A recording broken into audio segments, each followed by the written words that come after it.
감사합니다. 우리 좌우에 계신 분들과 인사하도록 하겠습니다. 주님 이름으로 사랑합니다. 인사드리겠습니다.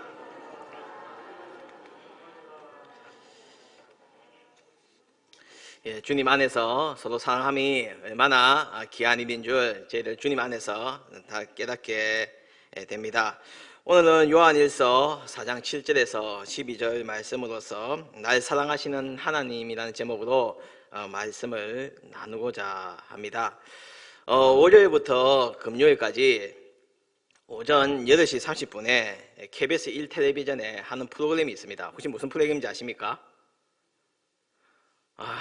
우리 정선은 교회 성도님들은 너무 성경을 많이 보시니까 TV는 안 보시는 것 같은데 TV도 살짝 봐도 됩니다. 예, TV 살짝 봐도 되는데 8시 30분에 아침마당이라는 프로그램을 합니다. 혹시 저 많이 보셨습니까? 예, 옛날에는 이금희 아나운서가 진행을 했는데 지금은 저기 남자 아나운서 중에 김재원 아나운서라고 있습니다. 혹시 저 보셨죠? 예, 저 아나운서가 진행을 하게 됩니다. 저 김재원 아나운서가 한 석 달 전에, 넉 달 전에 포항에 왔어요. 혹시 아십니까? 예, 포항 KBS에서 와가지고 자신의 약간 얘기를 하고 그런 얘기를 전달하고 간 적이 있습니다. 그날 월요일에 왔기 때문에 저도 그 포항 KBS 가서 저 김재현 아나운서 얘기를 듣고 온 적이 있습니다.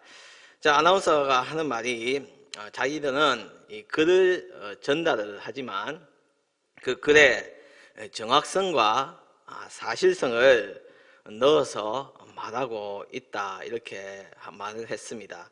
즉 신뢰하면서 말하는 것이 얼마나 중요함을 다시 한번 일깨워 주었는데 아나운서가 그 글에 사실성을 넣어서 말한다면 우리 예수님은 그 이야기에 더불어서 생명을 넣어서 말씀해 주십니다.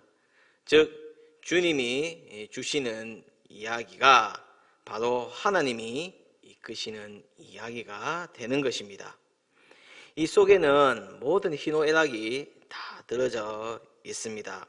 그러면서 저희들에게 말씀하고 계십니다. 어제 아침마당을 진행하는 김재현 아나운서는 자기들이 막 그런 자기 옛날 얘기를 하면서 이렇게 자기가 어떻게 해서 아나운서가 됐는지를 간략하게 설명을 했습니다. 자기가 미국 유학을 마치고 이제 무엇을 해야 될지 고민하고 있던 차이에 그때 자기 아버지도 건강이 무척 안 좋아서 병원에 계속 입원을 하고 계셨다고 합니다. 그러던 차에 그 병실에서 아버지가 TV를 통하여서 손범수 아나운서가 무슨 프로그램을 진행을 하는 것을 봤다고 합니다. 그러면서 김재현 아나운서에게 너도 아나운서에 한번 도전해봐라, 해보는 게 어떻겠니? 그 말을 해주었고 열심히 공부하고 면접을 5차 면접까지 본다고 합니다. 그 면접을 거쳐서 지금의 이 자리에 왔다고 그렇게 얘기를 했습니다. 김재현 아나운서는 아침마당 말고 전에 6시 내 고향을 진행한 적도 있었는데 10년 넘게 아침마당과 6시 내 고향을 진행하면서 단 한 번도 지각과 결석을 해본 적이 없다고 했습니다. 그래서 저희들 한번 생각해 보면 저희들은 하나님 앞에서 얼마나 바르게 나왔는지 진짜 올 개근을 했는지 한번 생각해 봐야 될 것입니다. 하나님 저 왔습니다 라고 얼마나 당당히 말씀하실 수 있는지 스스로 물어봐야 됩니다. 아무래도 방송이다 보니까 이는 신경이 많이 쓰인다고 합니다. 특히 아침마당이나 6시 내 고향은 이 생방송으로 중계가 되기 때문에 더 조심을 한다고 합니다. 근데 아무래도 이제 사람이 하는 것이라 많이 준비를 하고 대처를 해도 이 방송 사고가 난다고 합니다. 특히 6시 내 고향 진행을 할 때 재밌는 방송 사고가 났는데 그 영상을 하나 준비를 했는데 우리가 잠깐 보도록 하겠습니다. 영상을 우리 잠깐 보도록 하겠습니다. 예.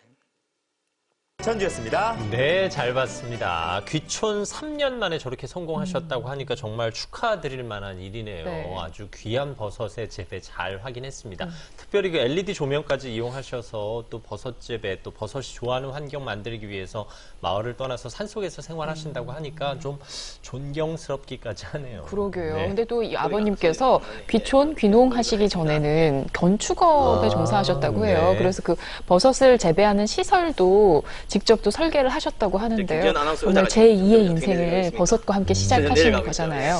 버섯 농사 더 성공하셨으면 좋겠네요. 근데 아니, 이렇게 내려가 계시죠? 그러게요. 제가 낮아졌죠. 제가 왜 이러죠? 아니, 제가 몸이 무거워진 모양이에요. 이 어머님께서 친절하게 설명을 잘 해주셨는데, 저 버섯 이름이 기억이 안 나요.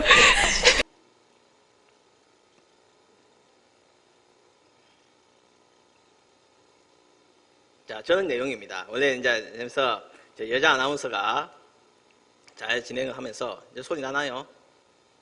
이제 소리가 아직 안 나네요. 네. 한 번만 더 봅시다. 뭐 소리 안 나도 한 번만 더 보자. 네.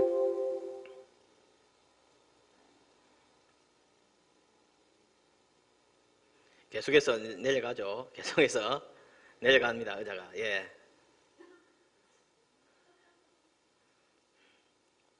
여성 진행자도 그걸 봤어요. 이제 계속 이제 내려가면서 뭐 저렇게 얘기를 프로그램 냉정하고 저렇게 하고 있음. 김재현 아나운서 계속 내려가니까 왜 자꾸 내려가시죠? 왜 밑에 계시죠? 이러니까 저도 막 왜 그렇지 하면서 막 그렇게 하고 있습니다. 그러니까 두 분이 막 웃고 있죠. 자연스럽게 이제 잘 넘겼습니다. 예. 자, 여기까지 보도록 하겠습니다. 예, 아까 우리 봤으니까. 예. 저러면서 이제 저 여자 아나운서가 마무리를 잘 했습니다. 내일은 저 김재현 아나운서 의자를 잘 고치고 다시 뵙겠습니다. 라고 이렇게 하면서 있는 그런 내용이었습니다.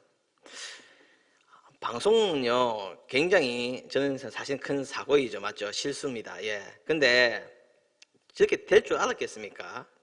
근데 될 줄은 몰랐지만 저는 방송도요, 실수가 있고 실패가 있습니다. 저희들에게도 실수가 있고 실패가 있습니다. 하지만 실패해도 걱정할 필요가 없는 것은 새롭게 해주시는 우리 주님이 계시기 때문입니다. 희망의 열쇠를 저희들에게 지어주십니다. 닫힌 문을 열게 해주시고 열쇠는 주님 손에 있지만 저희들에게 그 열쇠를 지어주십니다. 마스터키를 주시면서 모든 문을 다 열리게 해 주셨습니다.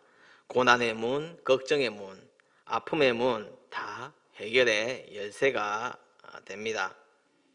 이는 생방송보다 방송 촬영이 조금 쉬운 경우도 있습니다. 녹화 방송이라고 하죠.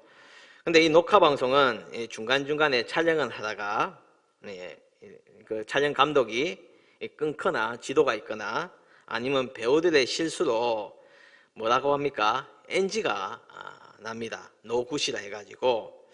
그래서 앞에 있던 것을 지워버리고 새롭게 다시 촬영을 하게 됩니다. 그런데 저희들이 들려지는 이 예배는 녹화 방송이 아닙니다. 날마다 생중계입니다. 생방송입니다. 그러기에 이 한 번을 위하여서 최선을 다해야 됩니다. 노래를 업으로 하는 사람을 가수라고 합니다. 그 가수가 노래 한 곡을 준비하고 발표하기 위해서는 수많은 연습을 합니다. 보통 적으면 한 7,000번에서 8,000번을 부르고 많으면 10,000번까지 부른다고 합니다. 왜냐하면 외워야 되고 노래의 높낮이 등 여러 가지 기술을 익힌 후 불러야 하기 때문에 그렇게 많이 부른다고 합니다. 장윤정이라는 가수를 다들 알고 계시지요?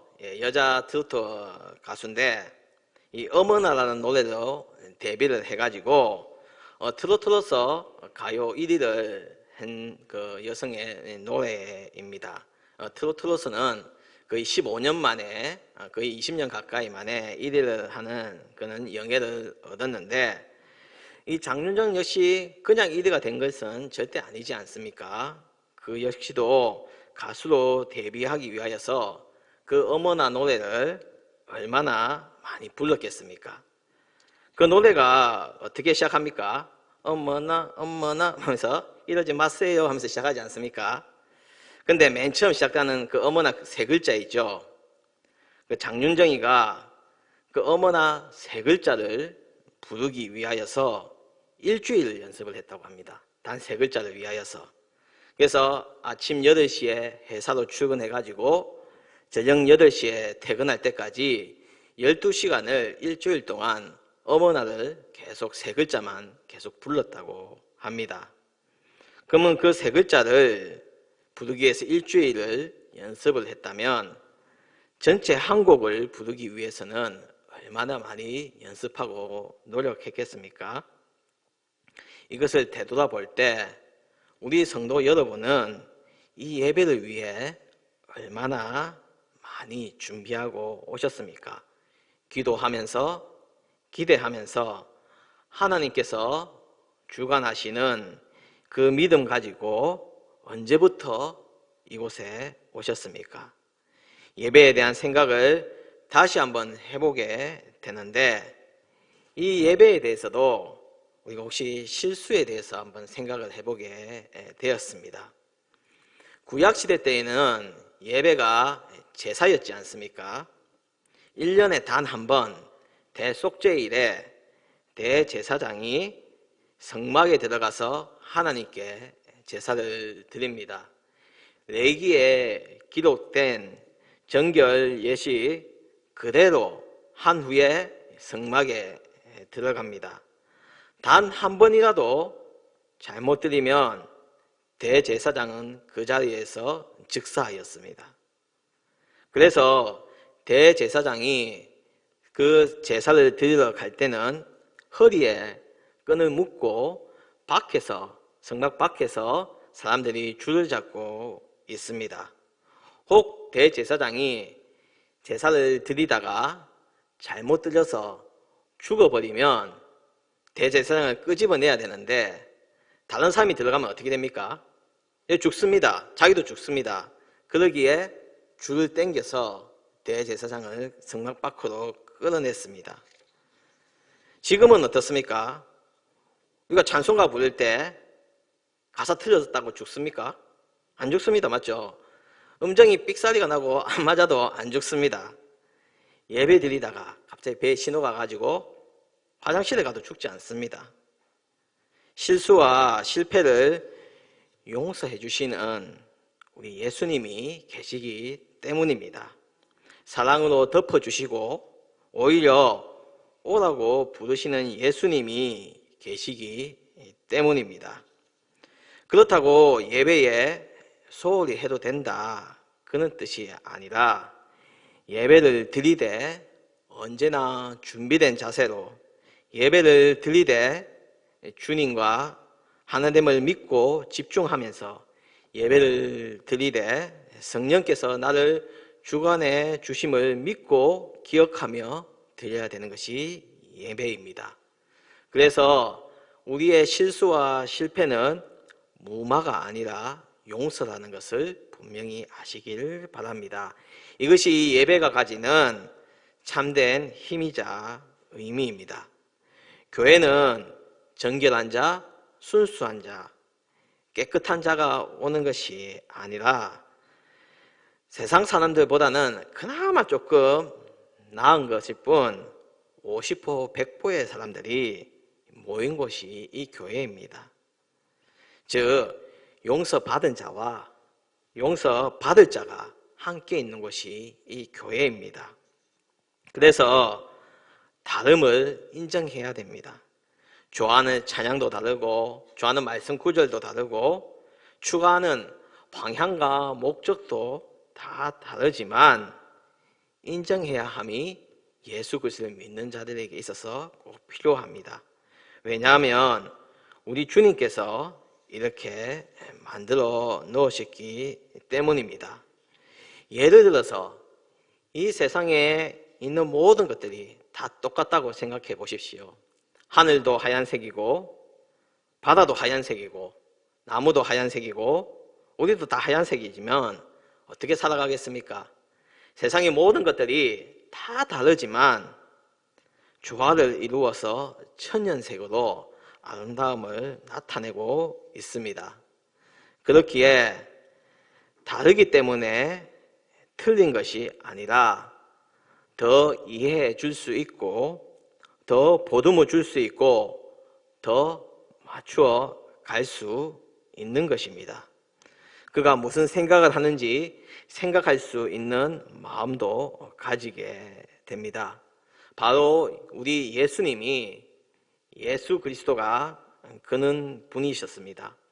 그는 하나님의 아들이자 인간으로 이 땅에 오셨습니다. 근데 인간으로 오실 때는 유대민족으로 유대인으로 오시지 않았습니까? 하지만 그는 유대인만의 구원을 위한 자가 아니라 전 세계 모든 인류를 구원하신 분이 바로 우리 예수님이십니다. 그래서 이런 생각을 해본 적이 있습니다. 예수님이 유대인으로 안 오고 한국인으로 왔으면 어떻게 했을까? 그런 생각도 해본 적이 있습니다. 여러분 혹시 그림 중에서 혹시 갓 쓰고 있고 한복 입은 혹시 예수님 혹시 그림 보신 적 있으십니까? 그림 한번 지금 됐습니까? 저런 그림 혹시 보신 적 있으십니까? 갓을 쓰고 있고 지금 저렇게 좀 무슨 내용인 것 같아요? 한 여인이 돌을 맞고 있죠. 예수님 옆에 서 있고 성경이 무슨 내용입니까? 맞아요. 가늠한 여인이지 않습니까? 그래서 이제 우리 김기창이라는 화백이 조선시대 때 오신 예수님을 생각하면서 저렇게 그린 그림입니다. 또 하나 그림이 있습니다. 자, 저거는 무슨 그림인 것 같습니까? 자, 아이들도 있고 손에 뭐 하얀 게 들어져 있어요. 저건 뭐죠? 바위고 저건 뭐죠? 무슨 내용이죠? 예, 오병이어 내용인 것을 저 김기창 화백이 저렇게 그림을 그린 적이 있습니다. 예수님이 우리나라에 오셨다면, 우리나라 사람으로 왔다면, 한민족 사람으로 왔다면 조선 사람만, 대한민국 사람만 구원하고 가셨었겠습니까? 마찬가지로 대한민국뿐만 아니라 전 세계 사람들을 다 구원하시는 분이 우리 하나님이시자 예수님이십니다. 그러기에 예수님을 믿기만 하면 저희들은 그분의 사랑을 더 만끽할 수 있습니다. 예수님을 더 알아갈수록 그분의 사랑이 얼마나 대단한지 알 수 있습니다. 이제 이 설교 후에 이제 저희들 찬송을 부를 건데 그 찬송이 주의 사랑 비칠 때에입니다. 근데 이 찬양을 부르실 때, 한패 드릴 때 그냥 부르지 마시고 그 가사를 잘 생각하고 부르시기 바랍니다. 주의 사랑이 나에게 비춰올 때 기쁨이 된다고 합니다. 근심 걱정은 물러가고 역시 기쁨이 옵니다. 모든 것이 아름답게 변하고 활기차게 변한다고 합니다. 주의 사랑 비칠 때 그 강체가 우리에게 둘러서 비치겠다고 합니다. 그래서 그 큰 사랑이 내 마음속에 충만해진다고 말씀하고 있습니다. 사랑하는 우리 중섬로 성도 여러분, 예수님이 사랑이 비춰질 때 우리의 모든 것이 변합니다. 예수님이 왜 우리를 사랑하실까요? 우리가 무엇이라고 사랑하실까요? 이루 말할 수 없는 하나님의 사랑을 공급받는 저희들은 날마다 기뻐해야 될 줄 믿습니다. 오늘 이 찬송이 우리에게 큰 힘이 될 줄 믿습니다. 우리의 고백과 믿음을 성장시키는 찬송이 될 줄 믿습니다. 하나님께서 날 사랑하시고 계신답니다. 내 같은 부족한 자도, 나 같은 죄인도 하나님이 사랑하고 계신답니다. 그것을 절대 잊지 마시길 바랍니다. 그 크신 사랑 주님 앞에 감격하면서 우리 다 함께 기도드리겠습니다. 사랑의 하나님 아버지, 감사드리옵나이다. 우리를 사랑하시어서 독생자 예수 그리스도를 이 땅에 보내주심을 감사드립니다. 그 큰 사랑 우리에게 비추어서 우리 마음을 충만케 하여 주심도 감사드립니다. 이제 이 사랑 잊지 않고 이 사랑 나누면서 예수님을 정말로 믿고 사랑하며 증거하는 자 되게 하여 주시옵소서. 이 모든 것 주님께 의지하고 사랑 많으신 예수 그리스도의 이름으로 기도드립니다. 아멘.